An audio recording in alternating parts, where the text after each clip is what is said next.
Oke, Assalamualaikum warahmatullahi wabarakatuh. Alhamdulillahirabbil alamin. Asyhadu an la ilaha illallah wahdahu la syarika lahu wa asyhadu anna Muhammadan abduhu wa rasuluh. Alladzi la nabiyya ba'da.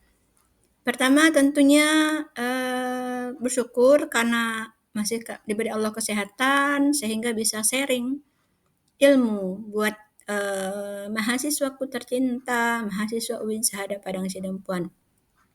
Selanjutnya, selawat beriring salam kepada Rasul junjungan umat yang telah membawa kita dari alam kegelapan kepada alam yang terang benderang seperti saat sekarang ini. Perkenalkan, saya Dr. Eka Sustri Harida MPD, saat ini bertugas sebagai dosen di Tadris Bahasa Inggris Fakultas Tarbiyah dan Ilmu Keguruan UIN Syekh Ali Hasan Ahmad dari Padang Sidempuan. Di samping itu juga mengajar di Prodi Pendidikan Dasar Pasca Sarjana UIN Syahada Padang Sidempuan. Kali ini saya akan berbagi ilmu tentang pengutipan, cara melakukan pengutipan. Halo, apa kabar mahasiswaku semua? Semoga sehat selalu dan berharap tentunya berbagi ilmu kali ini bermanfaat untuk Ananda semuanya. Baiklah, dalam berbagi ilmu kali ini kita akan membahas bagaimana cara melakukan pengutipan. Topik pembahasan kali ini adalah apa itu kutipan, kemudian kita akan membahas tentang kutipan langsung dan kutipan tidak langsung. Saya akan nanti memberikan teorinya, kemudian memberikan contoh juga. Kita masuk kepada kajian yang pertama tentang pengertian kutipan dan teknik pengutipan. Nah, sebagaimana kita ketahui bahwa dalam melakukan penulisan karya ilmiah, baik itu menulis makalah maupun menulis proposal penelitian, artikel, itu kita tidak bisa menghindar dari yang namanya kutipan. Apa itu kutipan? Kutipan adalah pengambilan kalimat atau gagasan atau pendapat orang lain dari sebuah sumber, bisa dari buku, dari jurnal, artikel, dokumen resmi, dan lain sebagainya. Bisa juga wawancara, dari berita di koran, website, dan lain sebagainya. Tujuannya untuk memperkuat argumen kita, memperkuat penjelasan kita, memperkuat argumen dan penjelasan dalam tulisan ilmiah yang kita tulis ataupun dalam karya akademik yang kita tulis. Sebagai mahasiswa tentunya tidak terhindar dari ini, makalah-makalah, pembuatan makalah tentu Anda mengambil sumber. Nah, sumber itu harus diambil berdasarkan kutipan. Kutipan itu berfungsi untuk apa? Ada 3 fungsinya. Yang pertama, memberikan landasan teori pada tulisan yang kita buat. Teori-teori yang kita ambil, kita berpijak pada pengutipan yang kita lakukan. Kemudian menguatkan pendapat kita, menguatkan pendapat penulis dengan rujukan dari para ahli. Jadi apa yang kita tulis tentunya dikuatkan dengan pendapat-pendapat para ahli. Selanjutnya menghindari plagiarisme. Karena ide orang lain itu kita akui sumbernya, kita buatkan sumbernya sebagai rujukan kita. Jadi kita tidak dianggap sebagai memplagiat ide atau pendapat dia. Oke, jenis kutipan ada 2, kutipan langsung dan kutipan tidak langsung. Kutipan langsung ini seringkali terjadi kesalahan dalam melakukan pengutipannya, baik dia mengambil sumbernya maupun cara melakukan pengutipannya sering terjadi kesalahan. Banyak saya lihat di skripsi, baik itu skripsi mahasiswa yang berbahasa Indonesia maupun yang berbahasa Inggris, seringkali mengambil ide orang lain secara langsung tapi tidak mengatakan bahwa itu adalah kutipan langsung. Nah, apa itu kutipan langsung? Kutipan langsung itu adalah mengambil teks persis sama dengan sumber aslinya. So you quote or you take the sentences or the paragraph without changing anything. Tanpa merubah apapun, semua kalimat, paragraf, atau semua teks dalam buku itu you ambil sebagai sumber pengutipanmu gitu. Semuanya you ambil, you copy all. Jadi semua kalimat, semua sentence, semua kata sama persis dengan yang ada di buku, Kamu ambil yang ada di buku, kemudian kamu letakkan pada tulisan ilmiahmu sama persis tanpa merubah apapun. Sekalipun titiknya, komanya, in-nya, on-nya misalnya. Jadi tanpa merubah apapun dari yang kamu ambil, itu namanya kutipan langsung. Yap, cara penulisannya dengan memakai tanda kutip, bergabung dengan paragraf yang lain, dan dia memakai tanda kutip bila kutipannya pendek. Kurang dari 4 baris. 4 baris ini biasanya 40 kata, karena satu baris biasanya 10 kata. Nah, bila kutipan itu atau bila kutipan yang kita ambil itu lebih dari 4 baris, more than 4 lines or more than 40 words, so you make it in block quotation. Jadi kita harus melakukannya dengan block quotation. Biasanya dia masuk ke dalam dengan spasi single, berbeda dengan spasi-spasi pada paragraf kita. Misalnya spasi paper kita spasi 2 atau spasi 1,5. Nah, kalau dia kutipan langsung, semuanya kita ambil dari buku orang lain tanpa merubah apapun, tanpa merubah satu kata pun, tanpa melakukan parafrase, maka kita membuatnya dalam spasi single. Kalau dia kurang dari 4 baris, maka dia menyatu dengan paragraf, tapi pakai tanda kutip. Oke, itu kutipan langsung. Nah, sekarang kutipan tidak langsung. Kutipan tidak langsung ini adalah kita mengambil ide dari orang lain. Kita sampaikan, kita tulis ide dari orang lain atau pendapat dari orang lain itu. Tapi kita menyajikannya dengan bahasa kita sendiri, dengan kata-kata kita sendiri. Misal ada perubahan misalnya, I love you menjadi you love by me. Misalnya, you are loved by me. Itu kan sudah terjadi perubahan kata atau perubahan frasa. Nah, itu sudah dikatakan kutipan tidak langsung. Kita memakai bahasa kita sendiri. Bisa dia lebih panjang, kita jelaskan dengan lebih panjang, atau kita simpulkan dengan bahasa kita sendiri menjadi lebih pendek. Tidak menggunakan tanda kutip, tapi tetap mencantumkan sumber. Jangan lupa, tetap mencantumkan sumber. Ya, namanya kutipan tidak langsung. Jadi mengalih bahasakannya dengan parafrase menjadi lebih pendek, menjadi bahasa kita sendiri, itu namanya kutipan tidak langsung. Tapi tetap mencantumkan sumber tanpa tanda kutip. Nah, satu lagi yang perlu diingat untuk kutipan langsung. Kalau sudah masuk dia ke dalam block quotation, dia masuk di tab satu kali, kemudian spasinya spasi satu, tidak pakai tanda kutip lagi. Ingat, tidak pakai tanda kutip lagi. Nah, ada aturan untuk nama yang diambil kalau kita mengambil, kan ada tuh penulis buku itu namanya 2 orang, 3 orang, 4 atau 5 orang gitu kan. Nah, ini saya mengambil dari panduan penulisan skripsi yang ditulis oleh LPM panduan 2022 sih. Belum ada yang terbaru. Nah, di sini kalau penulisnya, kita masuk ke teknik penulisan ya. Kalau penulisnya 1 sampai 5 orang, maka dia pakai dan. Penulis 1, penulis 2, penulis 3, penulis 4, dan penulis 5. Nah, kalau dia penulisnya udah 6 baru penulis pertama, et al. Atau dan kawan-kawan. Nah, ini kalau dari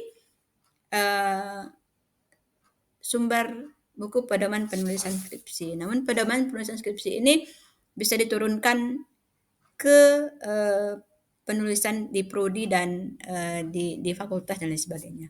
Nah, mahasiswaku sekalian, kita masuk kepada bagaimana teknik penulisan nama. Oke ya, ini saya khususnya membahas mahasiswa bimbingan saya nih, khususnya anak-anak bimbingan saya, anak TBI, Tadris Bahasa Inggris, dan mungkin juga berlaku untuk anak-anak pendas, pasca sarjana yang pembimbingnya saya.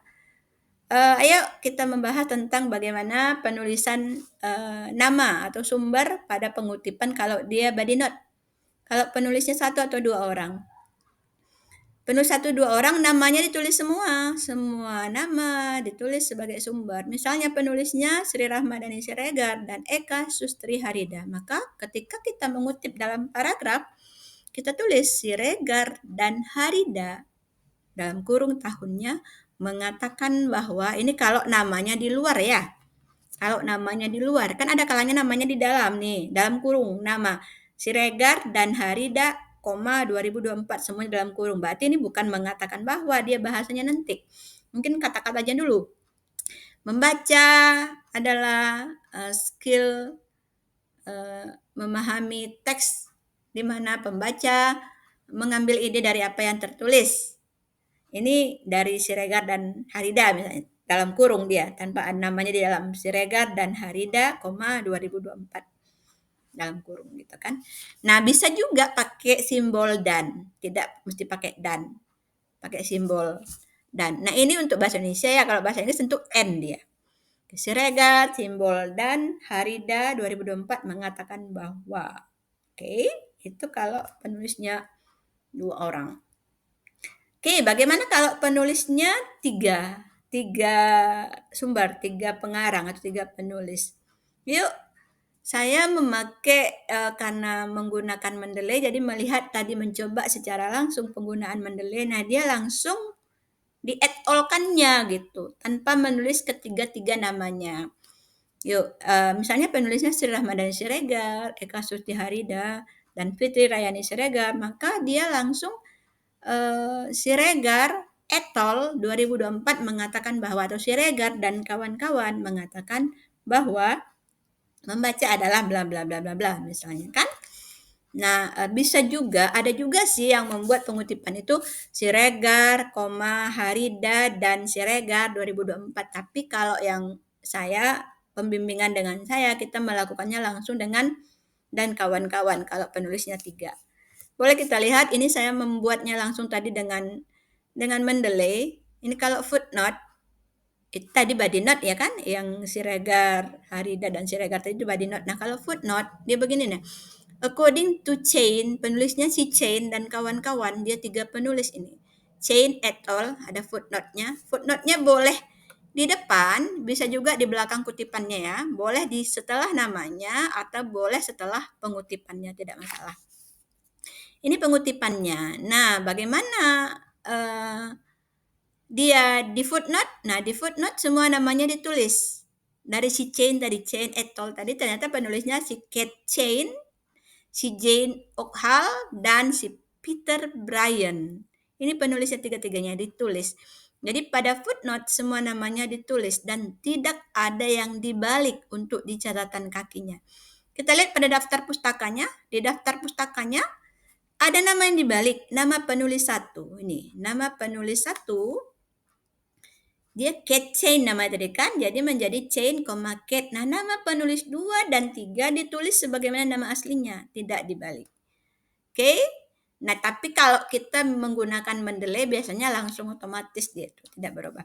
Itu kalau footnote. Nah, bagaimana kalau body note? Kenapa saya langsung menggunakan et al tadi? Ini dia. Ini kalau body note, ya kan yang dipanahkan ini. Jadi ketika diatur menjadi apa dia, dirubah tadi dari footnote menjadi apa, 3 penulis langsung Chain et al. Jadi di dalam kurungnya itu langsung Chain et al. Ini yang tidak, yang namanya di dalam, tidak di luar. Saya ingin mengambil nama yang di dalam, ditunjukkan dan kawan-kawannya. Jadi langsung dia Chain et al. 2004A, karena ada 2 nama. Kenapa ada A, B itu biasa karena di Mendeley itu tersimpan 2 nama yang sama dengan judul artikel yang sama, tapi kita mungkin ketika mengambil di Mendeley itu terambil yang satu pada pengutipan pertama terambil si Chen yang satu, pada pengutipan yang kedua terambil si Chen yang 2, makanya ada A dan B dia nanti jadinya. Oke ya, ini Chen et al. Jadi ini 3 penulis langsung di et al-kannya kalau di Mendeley. Oke, makanya saya memakai ini karena saya menyarankan kepada mahasiswa TBI dan pendas bimbingan saya, kita pakai Mendeley. Nah, karena pemakaian Mendeley itu otomatis, nah begini jadinya, makanya saya menyarankan menjadi begini. Langsung 3 penulis itu pakai et al. Dan kawan-kawan. Kita lanjut penulisan nama atau sumber yang kurang tepat. Ini kita bahas yang kurang tepat ya. Nanti kita lanjut teknik penulisan yang lainnya. Penulisan yang kurang tepat, ini banyak kejadian nih. Banyak sekali kejadian, baik itu di TBI maupun di mahasiswa pendas juga ya. Penulis yang terdiri dari 3 orang atau lebih. Kita tulis hanya nama akhirnya saja. Misal penulisnya tadi Sri Ramadhani Siregar, Eka Sustri Harida, dan Fitri Rayani Siregar. Ada yang menulisnya, ditulisnya semuanya. Sri Ramadhani Siregar, Eka Sustiharida, dan Fitri Rayani Siregar 2024 mengatakan bahwa, wow, sempat kalau 5 penulisnya ditulis semua. Bayangkan. Atau, ya footnote juga ada tuh kejadian tuh. According to Sri Ramadhani Siregar, Eka Sustiharida, dan Fitri Rayani Siregar, kemudian di footnote-kannya, ditulisnya semua namanya. Harusnya kan tidak. Penulisannya adalah Siregar et al. Atau Siregar dan kawan-kawan 2024 mengatakan bahwa harusnya kan begitu aja. Ya, tidak ditulis semua namanya. Kalaupun kita pakai yang ada yang 3 nama ditulis semua, misalnya berarti Siregar, Harida, dan Siregar, tentu begitu ya, tidak bisa Sri Ramadhani Siregar, Eka Suti Harida, dan bayangkan kalau misalnya ada 4 penulis yang keempatnya itu Sokira Linda Vinderambe, berarti Sri Ramadhani Siregar, Eka Susti Harida, Fitri Rayani Siregar, dan Sokira Linda Vinderambe. Wow, untuk nama penulisnya aja bisa 2 baris, jadi tidak begitu. Oke, ini kesalahan yang sering terjadi. Semoga tidak terjadi lagi pada penulisan makalah ataupun tesis ataupun skripsi anak-anakku tersayang. Oke, kita lanjut. Gimana kalau penulisan maaf ya, ini lebih dari 5 orang. Ya, di sini penulis nama sumber pengutipan penulis yang lebih dari 5 orang, bukan kurang dari 5 orang ya. Ada 8 penulis, ya. Nah, kita pakai footnote dari quotation according to Arina, karena penulis pertamanya Nur Arina, maka kita pakai nama akhir dari penulis pertamanya. According to Arina, kita footnote-kan. Ya kan? Boleh di Arina footnote-nya, boleh juga setelah kutipan langsungnya footnote-nya. Oke, jadi tidak masalah. Nah, di footnote-nya ya, di dalam footnote-nya ini ditulis bukan Arina saja, tapi Nur Arina et al. Ternyata ketika penulisnya sudah lebih dari 5 orang, maka dia et al-kan langsung di Mendeley itu. Nur Arina et al. Nggak ditulis lagi semua namanya. Kalau 3 penulis tadi masih ditulis tiga-tiganya. Ternyata kalau sudah lebih dari 5 orang penulis, dia akan langsung otomatis Nur Arina et al. Ini kita pakai Mendeley ya, kita pakai Mendeley, sistem aplikasi Mendeley. Zotero saya kurang tahu apakah begitu juga, silakan dicoba sendiri. Itu kalau footnote. Ini juga footnote-nya, ya, Chicago Manual Footnote. Ini ternyata penulis yang lebih dari 5 orang, Nur Arina et al. Nah, bagaimana dengan referensinya? Nah, referensinya ternyata kalau di Chicago Manual Style namanya ditulis semua. Tidak di et al-kan. Tetapi hanya nama penulis pertama yang dibalik. Hanya nama penulis pertama yang dibalik. Contoh, Arina, tadi namanya Nur Arina. Ya, ini nama penulisnya tadi. Nur Arina, Atira Amar Amri, dan lain sebagainya. Kita lihat bagaimana penulisannya di referensi. Arina Nur, Atirah Amar Amri. Nah, nama penulis yang kedua tidak lagi dibalik. Ditulisnya semua nih. 1, 2, 3, 4, 5, 6, 7, 8. 8 penulis. Nah, ini kalau di Chicago Manual Style ditulisnya semua. Tadi ada Eka Sustri Harida, Arini, dan M. Faiz Al-Fajri. Harida Eka Sustri, Arini, dan M. Faiz Al-Fajri. Dia pakai kata N di sini. Oke? Kita lanjut. Ini pakai apa? Ya, kita pakai apa? According to Arina et al. Dalam kurung 2021, reading bla bla bla bla bla. Itu kalau pakai body note atau pakai apa style.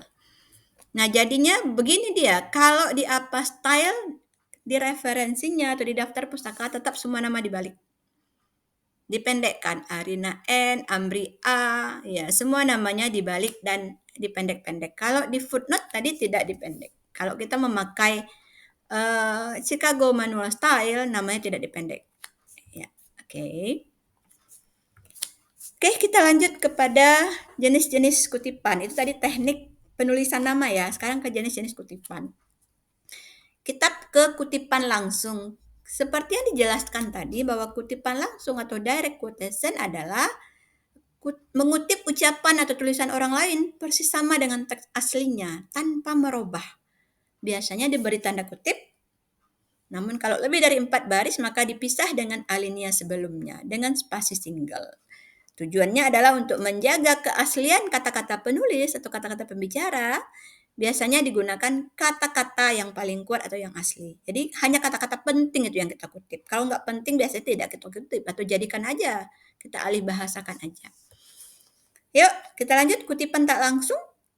Kutipan tak langsung atau indirect quotation, kutipan yang kita mengambil ide orang lain, kita mengambil pendapat orang lain, ucapan orang lain dengan kata-kata, kita pakai kata kalimat kita sendiri menulisnya gitu.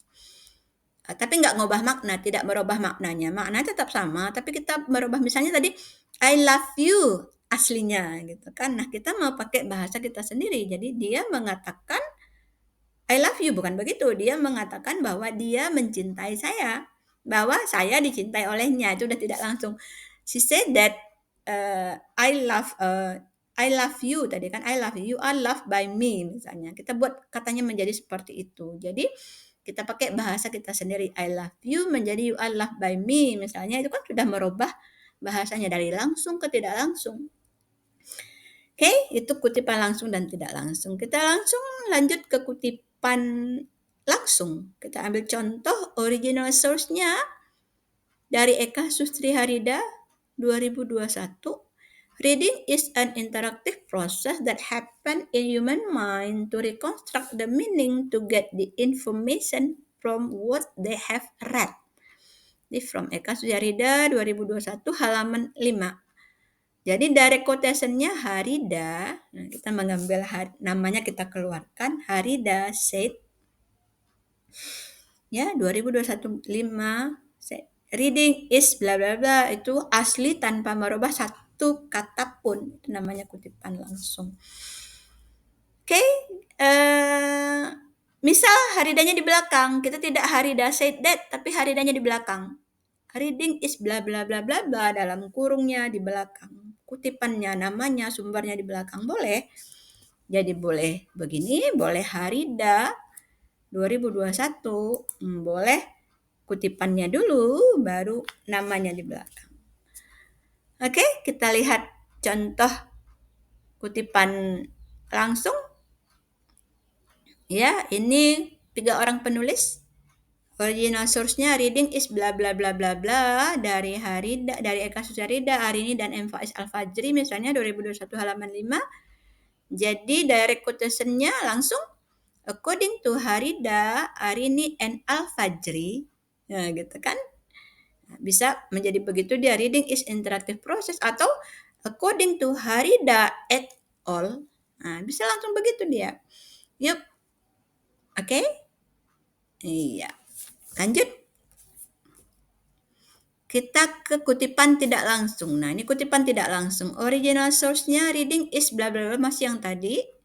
Kemudian kutipan tidak langsungnya according to Harida bla bla bla bla reading is ini footnote ya. Di footnote-kannya di sini. Sekali lagi tadi saya bilang footnote-nya bisa di akhir apa yang dikutip atau setelah namanya. Ini boleh according to Harida, Arini dan Al-Fajri atau bisa juga according to Harida et al. Nah, bisa begitu kan? Itu kalau namanya di luar. Kalau nggak pakai namanya boleh nggak? Boleh aja. Reading is stated as bla bla bla bla bla. Kita footnote-kan langsung. Kutip. Namanya kita tidak kita munculkan. Kan bisa saja. Kutip di akhir. Oke, ini dia. Ini footnote-nya. Eka Sustri Harida, bla bla bla bla. Tidak namanya diambil semua. Eka Sustri Harida, Arini, dan N. M. Faiz Al-Fajri. Oke, ini bisa lanjut. Kita lanjut ke yang berikutnya. Contoh kutipan tak langsung.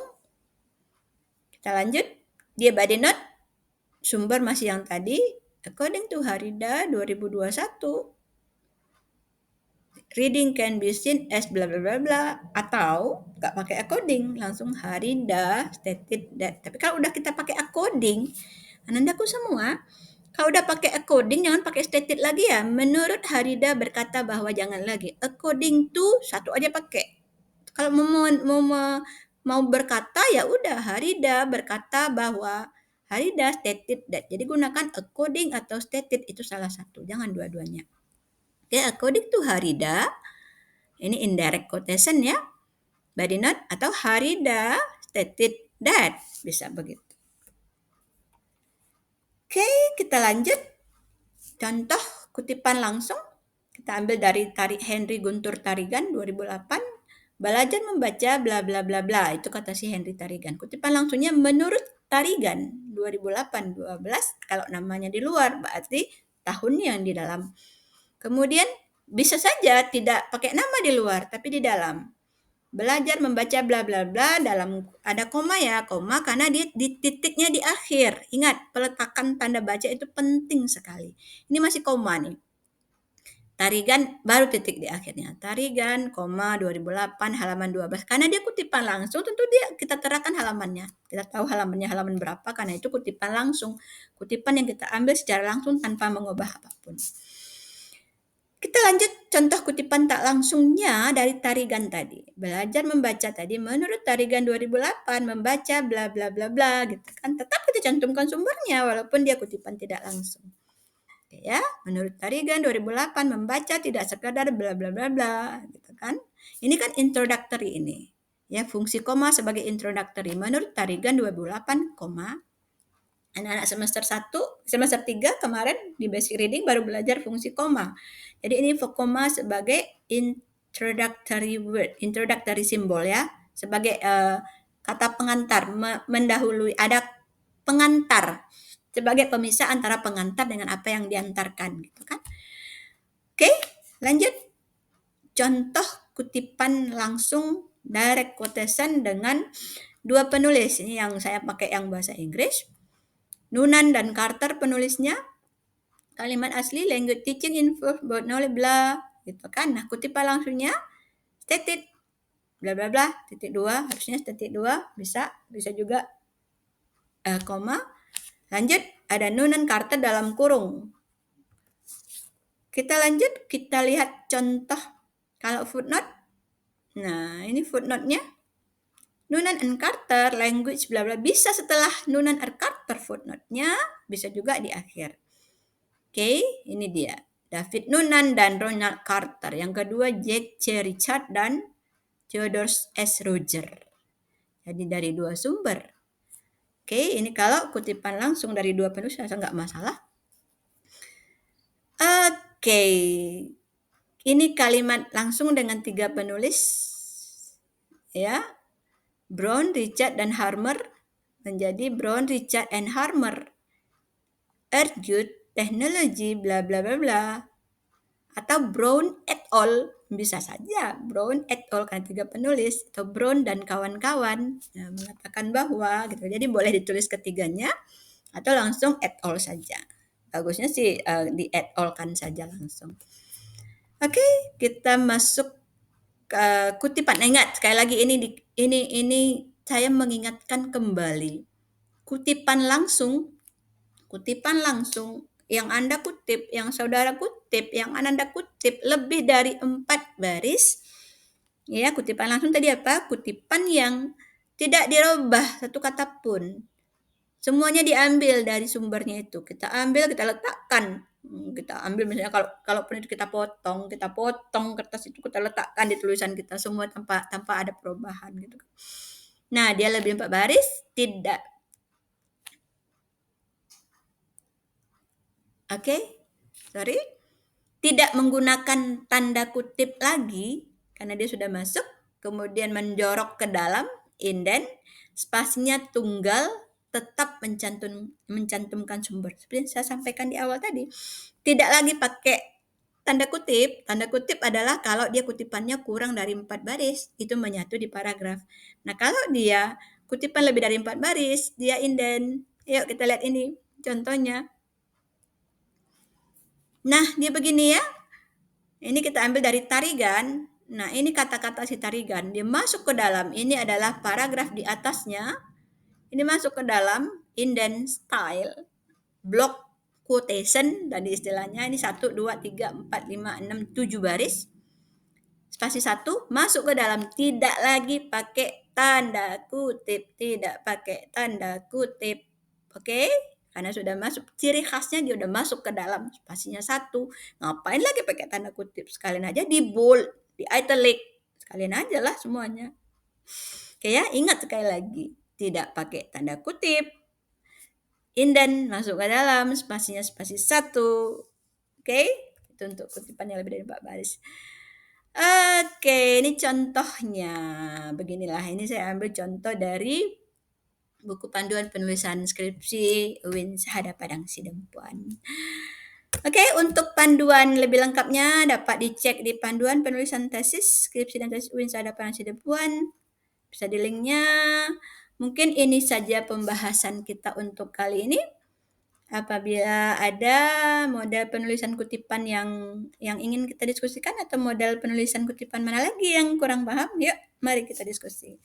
Terima kasih banyak, semoga bermanfaat. Assalamualaikum warahmatullahi wabarakatuh. Bye-bye.